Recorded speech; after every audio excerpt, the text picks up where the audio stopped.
আসসালামু আলাইকুম ওয়া রাহমাতুল্লাহি ওয়া বারাকাতুহু। আলহামদুলিল্লাহি রাব্বিল আলামিন ওয়াস সালাতু ওয়াস সালামু আলা সাইয়্যিদিল মুরসালিন নবিয়িনা মুহাম্মদ ওয়া আলা আলিহি ওয়া সাহবিহি আজমাইন। আম্মা বা'দ। ক্বালা আল মুআল্লিফু হাফিযাহুল্লাহু তাআলা হাল ফি'লুল আসবাবি ইয়াতা'আরাদু মা'আল ঈমানি বিল কদা'i ওয়াল কদরি।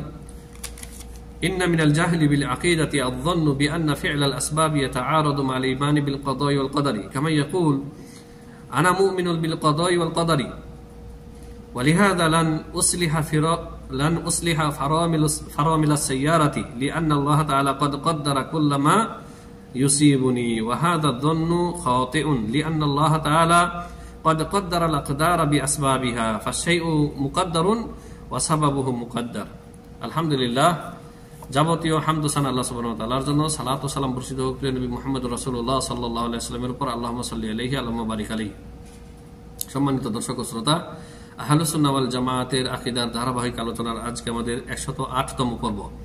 এই পর্বে লেখক হাফেজাহুল্লাহ ইরশাদ করেছেন, উল্লেখ করেছেন যে মাধ্যম গ্রহণ করা, উপায় অবলম্বন, ওসিলা, কোনো কিছুর মাধ্যম গ্রহণ করা, এটা কি তাকদীর এবং ফয়সালার প্রতি ঈমানের সাথে সাংঘর্ষিক? যা একজন মানুষ, একজন মুমিন তাকদীর এবং আল্লাহর ফয়সালার প্রতি ঈমানদার, কিন্তু সেই ব্যক্তি তার আখিরাতের জন্য হোক, দ্বীনি কাজের জন্য হোক, অথবা দুনিয়াবী কাজকর্মের জন্য হোক, সে কোনো মাধ্যম নিতেছে, মানে ওসিলা বা উপায় অবলম্বন, উপায় উপকরণ সে গ্রহণ করতেছে। তো এটা কি তার তাকদীরের প্রতি ঈমানের সাথে সাংঘর্ষিক হবে? এমন কথা কেউ যদি বলে বা এমন বিশ্বাস কেউ যদি রাখে, তাহলে বড় ভুল করবে সে। লেখক বলেছেন, ইন্না মিনাল জাহলি বিল আকিদাতে আয-যন্নু বিআন্না ফি'লাল আসবাবি ইয়াতা'আরাদু মা'আল ঈমানি বিল কদা ওয়াল কদর। মা'আল ঈমানি বিল কদা'i ওয়াল কদারি। আকীদার ক্ষেত্রে এটি বড় একটি জাহালত যে এমন ধারণা কেউ যদি করে যে ফি'লাল আসবাব, উপায় অবলম্বন গ্রহণ করা, মাধ্যম গ্রহণ করা, তাকদীর এবং ফয়সালার প্রতি ঈমানের সাথে কি সাংঘর্ষিক, এটা কেউ যদি মনে করে, বিশ্বাস করে এমন আকীদা, এটা তাহলে বড়ই ভুল, এটা বড় জাহালাত। যেমন কেউ একজন যদি এরকম বলে, আনা মুমিনুন বিল কদা'i ওয়াল কদর, আমি তাকদীর এবং ফয়সালার প্রতি ঈমানদার। ওয়ালিহাযা লান উসলিহা ফারামিল আস-সাইয়ারাতি, এইজন্য আমি আমার গাড়ির ব্রেক ঠিক করব না। ব্রেক নষ্ট হয়ে গেছে বা ব্রেক ধরছে না, কিন্তু ব্রেক ঠিক করব না। কি কারণে?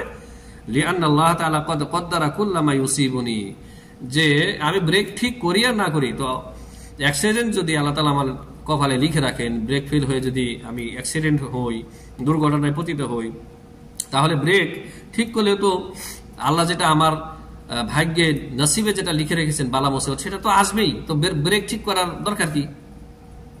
এমন যদি কেউ বলে, ওয়াহাযা যন্নু খাতিউন, এই ধারণা একেবারেই ভুল। কারণ কি? লিআন্না আল্লাহ তাআলা ক্বাদ কদ্দারাল আকদারা বিআসবাবিহা, কারণ আল্লাহ সুবহানাহু ওয়া তাআলা তাকদীর, প্রত্যেকটা তাকদীর লিখে রেখেছেন তার কর্মের সাথে, তার উপায় উপকরণের সাথে। মানে অ্যাক্সিডেন্ট আল্লাহ তাআলা লিখে রেখেছেন, সেটা এই ড্রাইভার নয় একটা ভুল করবে, সেটা আল্লাহ লিখে রেখেছেন। অথবা তার গাড়িতে যে যান্ত্রিক ত্রুটি রয়েছে, তার গাফলতির কারণে, সেটা আল্লাহ লিখে রেখেছেন। যা ঘটবে, ঘটনার কারণও আল্লাহ তাআলা লিখে রেখেছেন। তাহলে এ কথা বলা যাবে না যে আমি ব্রেক ঠিক করব না, যদি আমার মুসিবত কপালে থাকে তো আসবেই না। তোমার কপালে মুসিবত আসবে, কারণ এই জন্যই আসবে যে তুমি ব্রেক ঠিক করনি। এটাও লেখা আছে তকদিরে, এটাও লেখা আছে, শুধু মুসিবত লেখা নাই, মুসিবতের কারণও লেখা আছে যে তুমি ব্রেক ঠিক করনি, এই কারণে মুসিবত এসেছে। আর তুমি ব্রেক ঠিকঠাক করে, গাড়ির মেইনটেনেন্স ঠিকঠাক করে তুমি যদি সতর্কতার সাথে রুটে চলো, তো আল্লাহ রাব্বুল আলামিন যে লিখে রেখেছেন তুমি সুন্দর নিরাপত্তার সাথে তুমি গাড়ি চালাবে, কোনরূপ দুর্ঘটনা ঘটবে না, এর কারণও লিখে রেখেছেন যে তুমি ভালোভাবে গাড়ি চালিয়েছো, গাড়ি সবকিছু ঠিকঠাক রেখেছো, এটাও লেখা আছে। ফাশাইউ মুকাদ্দারুন, তাহলে যে কোনো কিছু নির্ধারিত, ওয়া সাবাবহু মুকাদ্দারুন, তার কারণও, প্রত্যেকটা জিনিসের কারণও কি মুকাদ্দার, মানে সুনির্ধারিত, সুনির্দিষ্ট করা হয়েছে। জি, আমসিলাতুন তাওদীহিয়া, লেখক এখানে এই স্পষ্ট করে কিছু উদাহরণ দিয়েছেন এবং সেগুলি হাদিসের উদাহরণ, খুব মনোযোগ দিয়ে শুনবেন, অত্যন্ত গুরুত্বপূর্ণ কথা। তিনি বলেছেন, ইন্নাল্লাহ তাআলা কদ্দারা আইয়াকুনা শিফাউ মিনাল মারাদি বিদাওয়াইন মুআয়্যানিন। আল্লাহ রাব্বুল আলামিন কোন একটা রোগের ক্ষেত্রে লিখে রেখেছেন, তকদির নির্ধারণ করে রেখেছেন যে এই রোগটি নির্দিষ্ট একটি দাওয়া, একটি চিকিৎসার মাধ্যমে কি সারবে। যে কোনো রোগ আল্লাহ তাআলা দিয়েছেন, তো সেই রোগ যে সারবে যে ওষুধে, এটা আল্লাহ তাআলা লিখে রেখেছেন। ওয়াকাদ সাআলা সাহাবাতুন নবী সাল্লাল্লাহু আলাইহি ওয়াসাল্লাম ফাকালু, একবার সাহাবায়ে কেরাম নবী সাল্লাল্লাহু আলাইহি ওয়াসাল্লামকে জিজ্ঞাসা করলেন, আরো আইতা রুকান নাস্তারকিহা, হে নবী, আল্লাহ নবী সাল্লাল্লাহু আলাইহি ওয়াসাল্লাম, আপনি কি মনে করেন যে আমরা যে ঝাড়ফুঁক করতাম জাহিলি যুগে বা এখনো যে ঝাড়ফুঁকগুলি করি, তো এগুলিকে আপনি কি দৃষ্টিতে দেখেন, কি মনে করেন?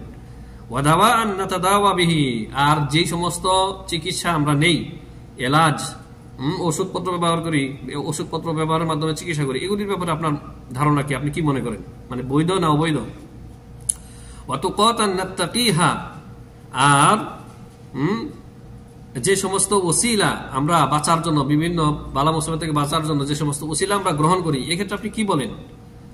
হাল তারুদ্দু মিন কদারিল্লাহি শাইআ, তো এই যে আমরা যে উপায় অবলম্বন গ্রহণ করি, মাধ্যম গ্রহণ করি, এগুলি কি তকদিরকে খণ্ডন করতে পারে? যে তকদিরে মুসিবত ছিল, কিন্তু উপকরণ গ্রহণ করলাম, মাধ্যম গ্রহণ করলাম, এই জন্য আর আসলো না, তকদিরকে হটিয়ে দিল। বিষয়টা কি এমন? তখন নবী সাল্লাল্লাহু আলাইহি ওয়াসাল্লাম বলেন, ফাকালা নবী সাল্লাল্লাহু আলাইহি ওয়াসাল্লাম বলেন, হিয়া মিন কদারিল্লাহ, হিয়া মিন কদারিল্লাহ। এই যে তোমরা মাধ্যম গ্রহণ করেছো রোগের চিকিৎসার জন্য, ওষুধ, বিভিন্ন চিকিৎসা, তারপর বালা মুসিবত থেকে বাঁচার জন্য বিভিন্ন ওসাইল, মাধ্যম, তারপরে যে ঝাড়ফুঁক, এগুলি সবগুলি হচ্ছে কি, এগুলিও আল্লাহর নির্ধারিত তকদির, এগুলিও আল্লাহ লিখে রেখেছেন, এগুলিও আল্লাহ লিখে রেখেছেন। হাদিসটি কোথায় রয়েছে? তিরমিজি শরীফের 2065, ইবনে মাজাতে আপনার 3437 নম্বর হাদিস, তিরমিজিতেও রয়েছে, ইবনে মাজাতেও রয়েছে হাদিসটি, হাদিস সহিহ। তো নবী সাল্লাল্লাহু আলাইহি ওয়াসাল্লাম এগুলিকে বলেন যে এগুলি হচ্ছে আল্লাহর তকদিরের অন্তর্ভুক্ত। জি। فأخبر النبي صلى الله عليه وسلم بأن الدواء لا يتعارض مع الإيمان بالقضاء والقدر لأن المرض بقدر الله والدواء هو أيضا بقدر الله। নবী সাল্লাল্লাহু আলাইহি ওয়াসাল্লাম তাদেরকে জানালেন, সংবাদ দিলেন যে কোনো দাওয়া, নিশ্চয়ই কোনো দাওয়া গ্রহণ করা, কোনো এলাজ, চিকিৎসা, ওষুধপত্র গ্রহণ করা তাকদীরের প্রতি, ফায়সালার প্রতি ঈমানের বিরোধী না, তার সাথে সাংঘর্ষিক না।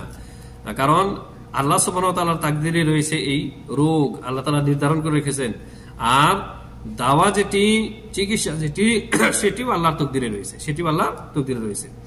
অন্য হাদিসে রয়েছে, নবী সাল্লাল্লাহু আলাইহি ওয়াসাল্লাম ইরশাদ করেছেন তাদাউই সম্পর্কে, চিকিৎসা সম্পর্কে তিনি বলেছেন, ফাকাদ সুইলা নবী সাল্লাল্লাহু আলাইহি ওয়াসাল্লাম, ইয়া রাসূলুল্লাহ আনা তাদাওয়া, হে আল্লাহ নবী সাল্লাল্লাহু আলাইহি ওয়াসাল্লাম, আমরা কি চিকিৎসা করব? আল্লাহকে আমাদেরকে অনুমোদন দিয়েছেন। নবী সাল্লাল্লাহু আলাইহি ওয়াসাল্লাম বললেন, নবী সাল্লাল্লাহু আলাইহি ওয়াসাল্লাম বললেন, তাদাওয়াও, তোমরা চিকিৎসা করো। ফা ইন্নাল্লাহ আযজা ওয়া জাল লাম ইয়াদা দাআন ইল্লা ওয়াদা'a লাহু দাওয়াআন গায়রা দাইন ওয়াহিদিন আল হারাম। নবী সাল্লাল্লাহু আলাইহি ওয়াসাল্লাম বললেন, তোমরা চিকিৎসা করো, কারণ আল্লাহ রাব্বুল আলামিন এমন কোন রোগ নাজিল করেননি যার চিকিৎসা তিনি দেননি। মানে প্রত্যেক রোগ দিয়েছেন, রোগের চিকিৎসাও দিয়েছেন, তবে একটা রোগের চিকিৎসা দেননি, আল হারাম মানে বৃদ্ধ হয়ে যাওয়া। এর হারামের আর একটা অর্থ হতে পারে মৌত হওয়া, মৃত্যু হয়ে যাওয়া, মৃত্যু আসা, অথবা যৌবন কাল থেকে বৃদ্ধ হওয়া। এই বৃদ্ধ হওয়া কেউ ঠেকাতে পারবে না, বয়স বাড়াটা, এটারও কোনো ওষুধ নেই, আর মৃত্যুরও কোনো ওষুধ নেই। এই হাদিসটি উল্লেখ করেছেন ইমাম শওকানি রাহিমাহুল্লাহ নাইলুল আওতারে। জি।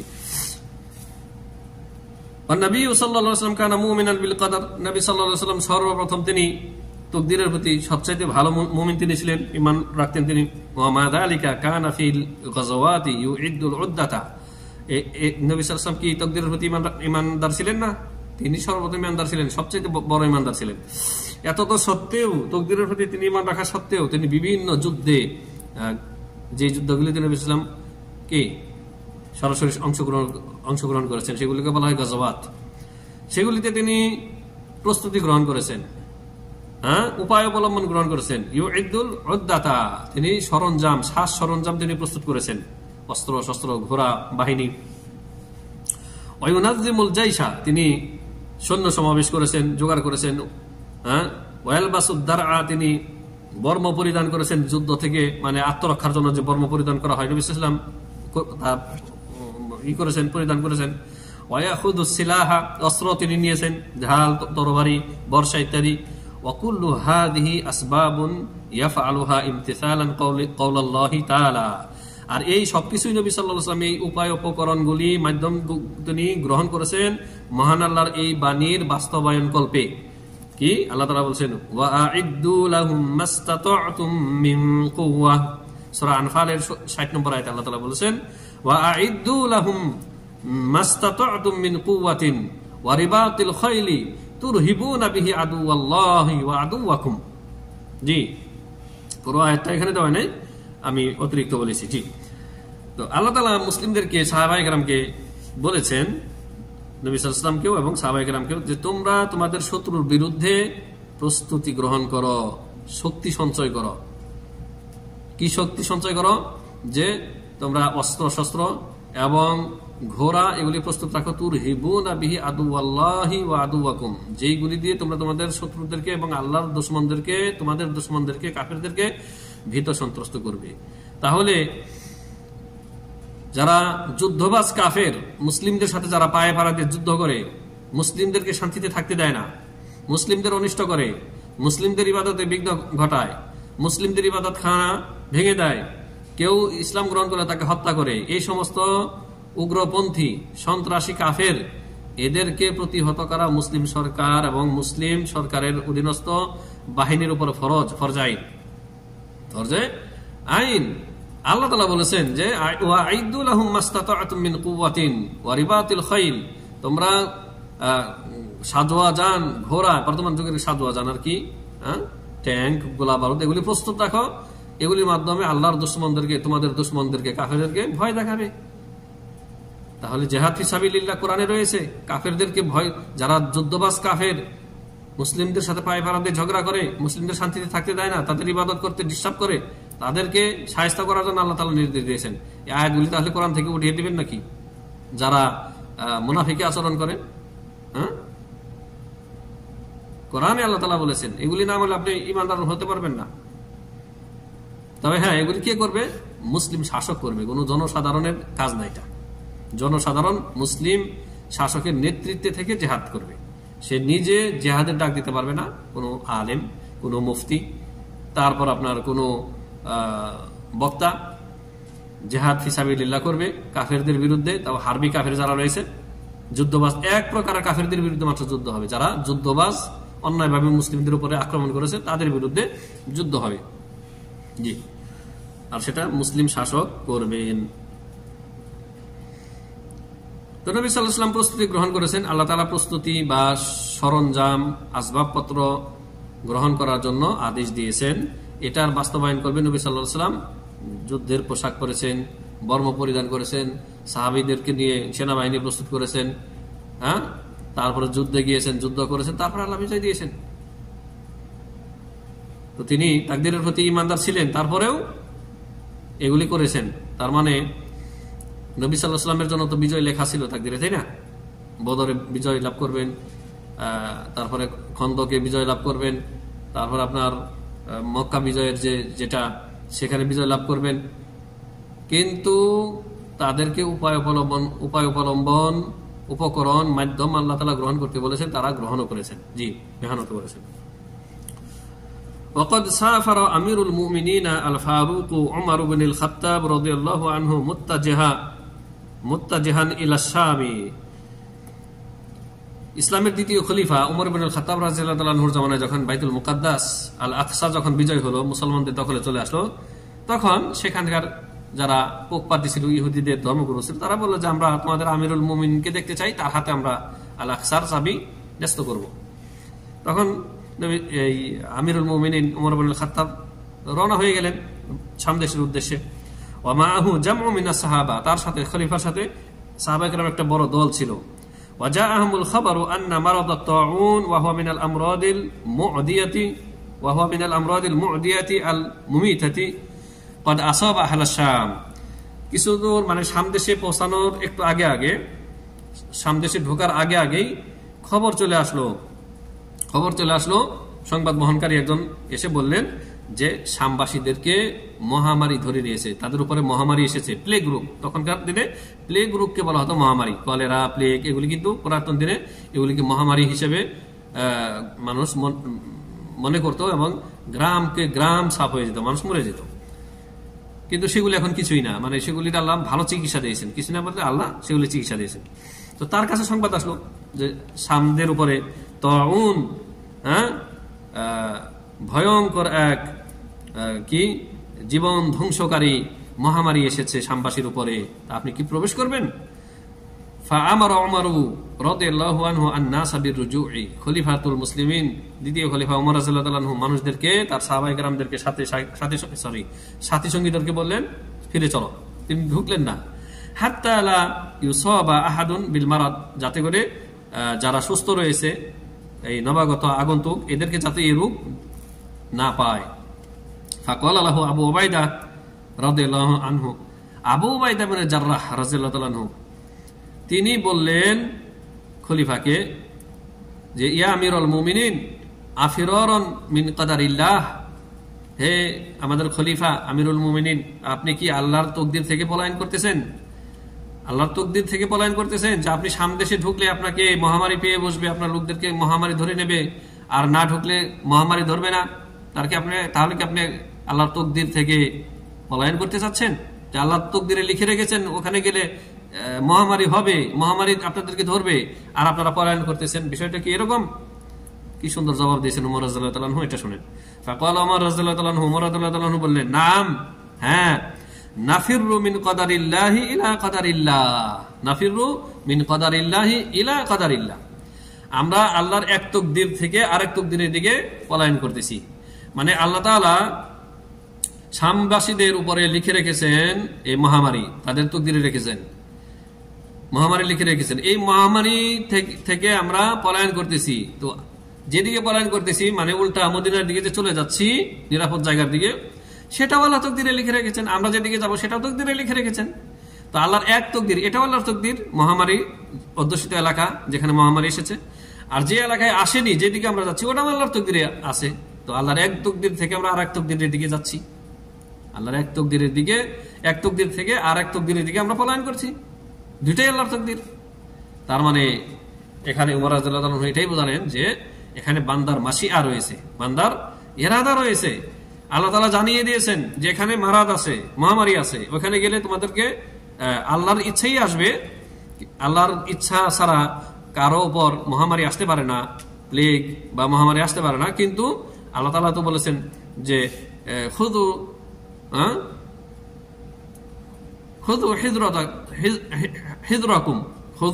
হিজরাকুম, তোমরা তোমাদের সতর্কতা অবলম্বন করো। আল্লাহ তাআলা তো বলেছেন।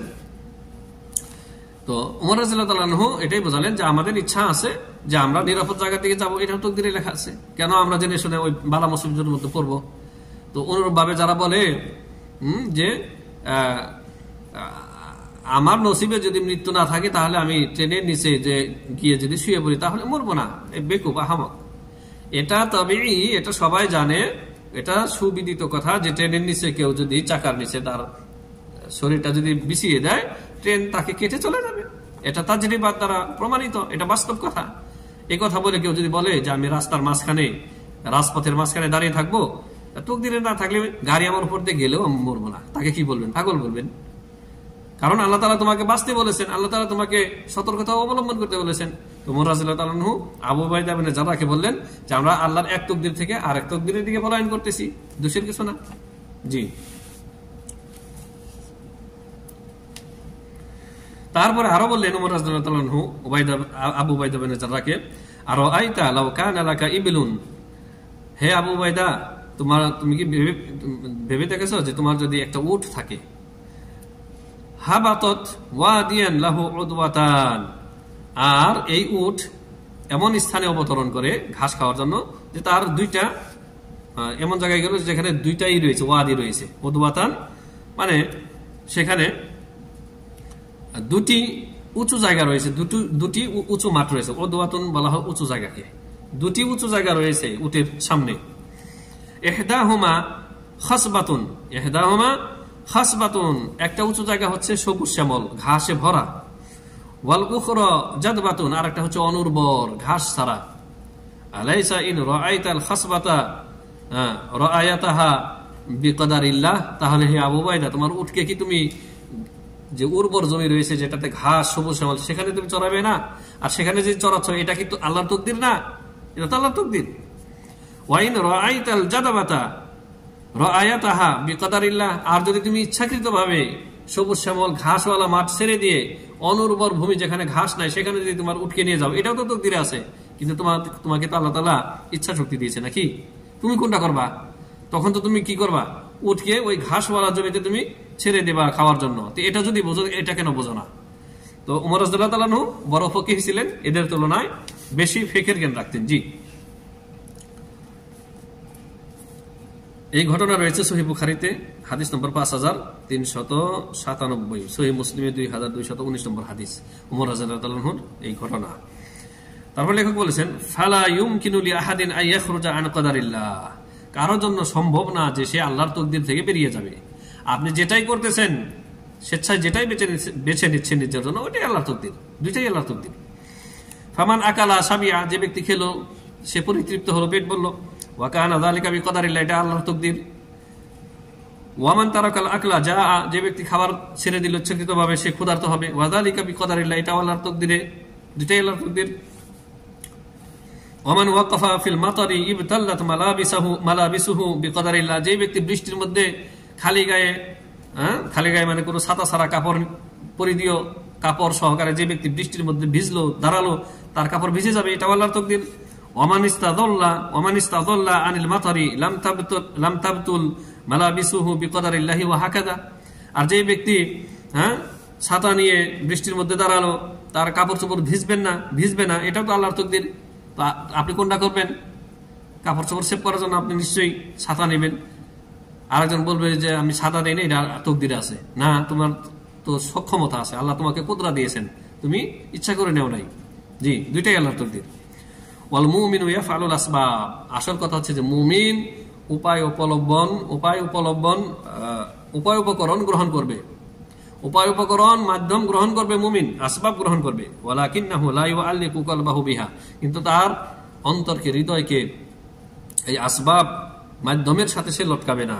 ওয়ালা ইয়াতামিদু বিকলবিহি আলাইহা, সে উপায় উপকরণের উপরে নির্ভর করবে না, তাওয়াক্কুল করবে না। ওয়া ইন্নামা ইয়াতাওয়াক্কালু আলাল্লাহি তাআলা, সে একমাত্র আল্লাহর উপরে তাওয়াক্কুল করবে।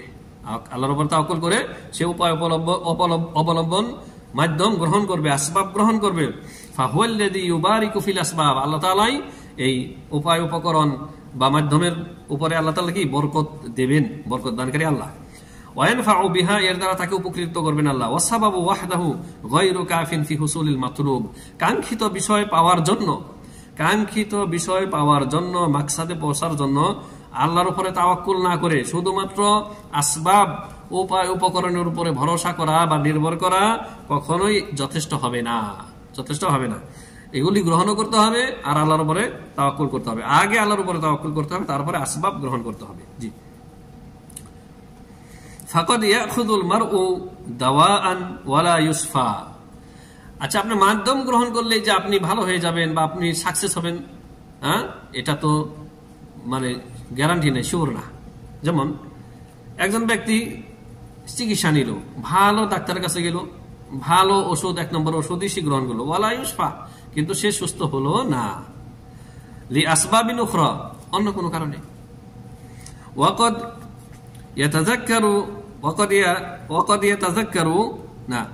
ইয়াস্তাযকিরু আত-তালিবু দুরুসাহু ওয়ালা ইয়ানজাহ, আর একজন ছাত্র খুব কি আপনার পড়াশোনা করলো, মুরাজা করলো, কিন্তু সে পাস করলো না পরীক্ষায়, তার যে পড়া রয়েছে পড়ায় সে সফল হলো না। এরকম আমরা স্কুল জীবনেও দেখেছি। এই যে আমরা যেখানে প্রবাসে যে পড়াশোনা করলাম, এখানেও দেখেছি আলহামদুলিল্লাহ আমাদের সাথে অনেক বেশি মেহনত করছে এমন ভাইরাও রয়েছেন, কিন্তু পরীক্ষায় ভালো রেজাল্ট করতে পারেননি, মানে পড়েছেন কিন্তু যেখানে ধরে রাখতে পারেননি। এটা আমরা স্কুল জীবনেও দেখেছি। এখানে যে ধর্মীয় পড়াশোনা করলাম, ইসলাম নিয়ে পড়াশোনা করলাম, দাওরা করলাম, তারপর আপনার মাহাদে 3 বছর ডিপ্লোমা করলাম, আরবি ছাত্র, সৌদিয়ান, যাদের ভাষা হচ্ছে আরবি, তো তাদেরকে ছাড়িয়ে গেছি আমরা আলহামদুলিল্লাহ। এটা আল্লাহর শুকরিয়া, ফাখর বা গর্বের কিছু না। আমাদের ক্লাসমেট সৌদিয়ান যেগুলি ছিল, ফার্স্ট হলো কে, মাসরি মিশরি সালাহ, সে প্রথম হলো, দ্বিতীয় হলাম আমি, তৃতীয় হলো সৌদি, তৃতীয় চতুর্থ পঞ্চম এরা সৌদিয়ান। তো এটা আল্লাহর অনুগ্রহ। আর সবাই যে যেরকম ভাবে পরিশ্রম করেছে আল্লাহর উপরে তাওয়াক্কুল করার পরে আল্লাহ তাকে ফল দিয়েছেন, এটাই। জি, তো একজনে পড়াশোনা করার পরে, বেশি পড়াশোনা করার পরেও তার জেহেনে ধরে রাখতে পারেন না, আরেকজনে অল্প পড়াশোনা করার পরেও কি জেহেনে ধরে রাখতে পারেন। জি, ওয়াকাদ ইয়ানজিলু মাতারুন ওয়ালা ইয়ামবুতুল উশবু, কখনো কখনো বৃষ্টি প্রচুর পরিমাণে হলো কিন্তু ঘাস লতা পাতা গজালো না। ওয়াকাদ ইয়াদউ মালান ফি খাজানাতিন কাওয়িয়াতিন ফাতুসরাকু হিয়া, কখনো কখনো দেখা যায় যে ধন সম্পদ রাখা হইলো খুব শক্তিশালী গোডাউনে বা সিন্ধুকে, কিন্তু চুরি হয়ে গেল। আমাদের দেশের যারা শিক্ষিত চোরগুলি দেখতে পাচ্ছেন যে ব্যাংক লুটেরা ব্যাংকগুলি লুট করে হাজার হাজার কোটি টাকা বিদেশে চুরি করে নিয়ে চলে যাচ্ছে। তো ব্যাংকগুলি কি কম মজবুত? ব্যাংকের ভিতরে যে সিন্ধুকগুলি আছে কত মজবুত, এবং তার সিকিউরিটি গার্ড রয়েছে, ক্যামেরা রয়েছে, সবকিছু ফাঁকি দিয়ে চোরেরা এই দেশের টাকাগুলি ব্যাংক লুট করে নিয়ে চলে যাচ্ছে। হ্যাঁ, তো বলেছেন ওয়াকাদ ইয়াদউ মালান ফি খাজানাতিন কাওয়িয়াতিন ফাতুসরাকু হিয়া, কখনো কখনো খুব মজবুত সিন্ধুকের মধ্যে বা খাজানার মধ্যে, গোডাউনের মধ্যে মাল রাখা হয় কিন্তু তাও চুরি হয়ে যায়। ওয়াল মালুল্লাযী ফিহা, যেই মাল রেখেছিল তা চুরি হয়ে গেল। ফাল আমরুল্লাহ, সমস্ত বিষয় হচ্ছে কি আল্লাহর হাতে। ওয়া কুল্লু শাইইন বিমাশিআতিহি, সবকিছু আল্লাহর ইচ্ছায় হয়ে থাকে। আল্লাহ সুবহানাহু ওয়া তাআলা ওয়াল্লাযী আমারানা বিফি'লিল আসবাবিল মাশরুআ, আর আল্লাহ সুবহানাহু ওয়া তাআলার হাতে সমস্ত বিষয় থাকার পরেও আল্লাহ তাআলা আমাদেরকে উপায় উপকরণ আসবাব গ্রহণ করার জন্য, মাধ্যম গ্রহণ করার জন্য আদেশ করেছেন। আল্লাতী তুআদ্দি ইলা মা ইউসিবুল ইবাদা মিন খায়রিন, যেই উপায় অবলম্বন, উপায় উপকরণ, মাধ্যম বান্দাকে কি কল্যাণের দিকে পৌঁছে দেবে। ওয়া হুয়া সুবহানাহু ওয়া তাআলা আল্লাযী নাহানা আন ফি'লিল আসবাবিল মামনুআ, আর আল্লাহ সুবহানাহু ওয়া তাআলার সাথে সাথে আমাদেরকে নিষিদ্ধ যে মাধ্যম রয়েছে, উপায় উপকরণ রয়েছে, সেগুলি গ্রহণ করতে নিষেধ করেছেন। যেমন ধনী হওয়ার জন্য দুইটা মাধ্যম আছে, একটা হচ্ছে হালাল পন্থা, মেহনত পরিশ্রম করে ব্যবসা করে আয় উপার্জন করে ধনী হওয়া, আর একটা হচ্ছে যে চুরি ডাকাতি ছিনতাই করা। তো কোনটা আল্লাহ তাআলা আদেশ করেছেন? হ্যাঁ, কাজ করে খাওয়া, মানুষের সাথে সুন্দর লেনদেন, ব্যবসা বাণিজ্য, এটার আদেশ দিয়েছেন আল্লাহ তাআলা। আর চুরি করতে নিষেধ করেছেন, ছিনতাই করতে নিষেধ করেছেন, লুণ্ঠন করতে নিষেধ করেছেন। হ্যাঁ, এগুলি নিষেধ করেছেন। আল্লাতী তুআদ্দি ইলা মা ইউসিবুল ইবাদা মিন শাররিন, যেই নিষিদ্ধ আসবাব, উপায় উপকরণ, মাধ্যমগুলি বান্দাকে কোথায় পৌঁছে দেয়?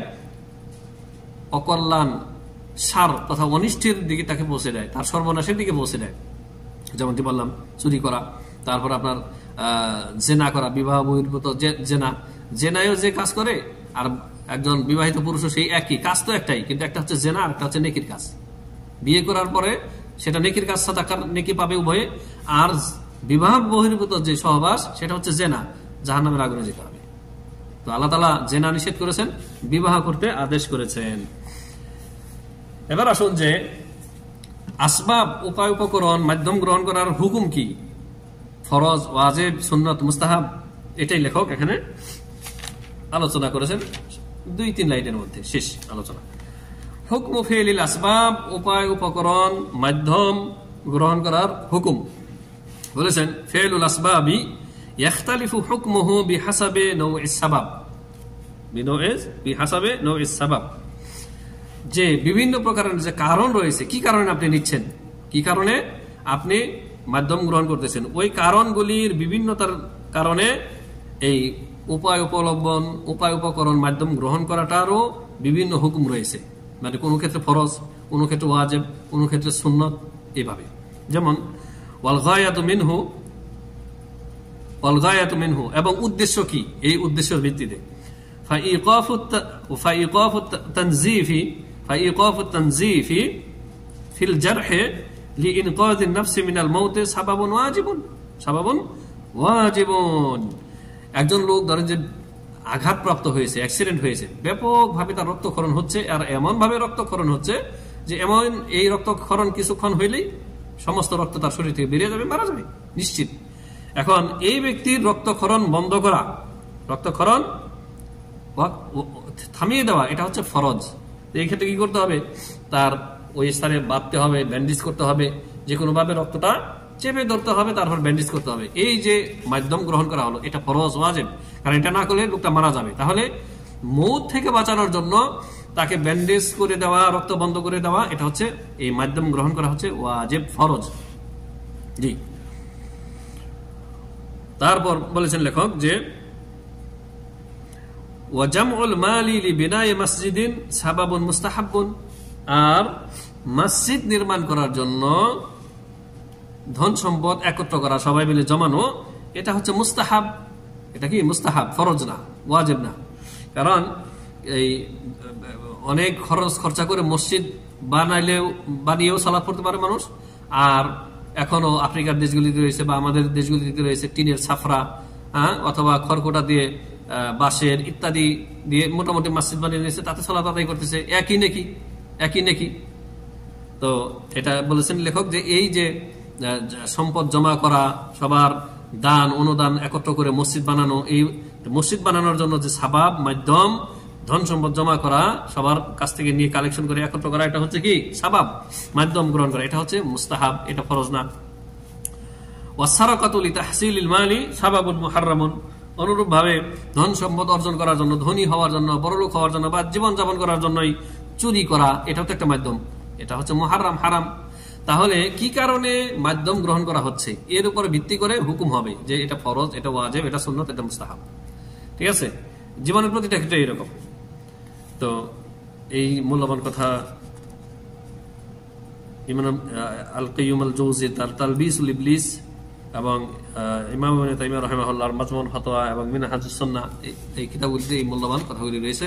তো যাই হোক, আজকে আমাদের আলোচনা আমরা যেটা বুঝতে পারলাম যে আসবাব, ফেলুল আসবাব লা ইয়াতাআরাদু মাআল ঈমানি বিল কদাই ওয়াল কদারি, যে উপায় উপকরণ গ্রহণ করা, অবলম্বন গ্রহণ করা, মাধ্যম গ্রহণ করা, এটি তাকদীরের প্রতি ঈমান এবং আল্লাহর ফয়সালার প্রতি ঈমানের সাথে সাংঘর্ষিক না। আল্লাহ লিখে রেখেছেন ঠিকই, কিন্তু আপনাকে দেখে শুনে ভালোটি গ্রহণ করতে হবে। আল্লাহ তাআলা ভালোটা গ্রহণ করার জন্য বলেছেন। তো এইভাবে আমাদেরকে তাকদীরকে বুঝতে হবে, তাকদীরের খুঁটিনাটি যে বিষয়গুলি রয়েছে, আমরা যদি দুরূসি কিতাব থেকে লম্বা আলোচনা শুনি, তাহলে এগুলি আস্তে আস্তে আমাদের জন্য ক্লিয়ার হবে।